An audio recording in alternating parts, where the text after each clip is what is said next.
You have no idea why Africa is in the state that it's in right now. And you don't realize it's because of the US, the CIA, Europe, and other colonial powers.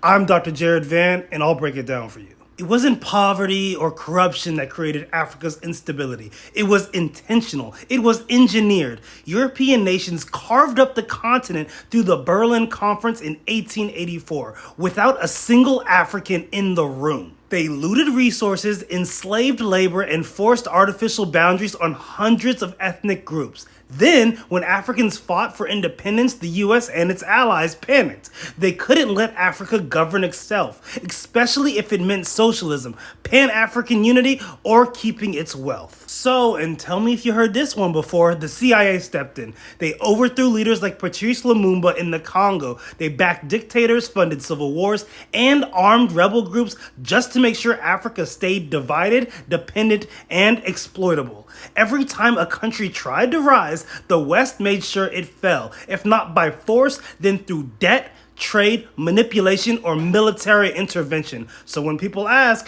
why is Africa like this? The answer is simple. It was never allowed to heal. It was never allowed to grow.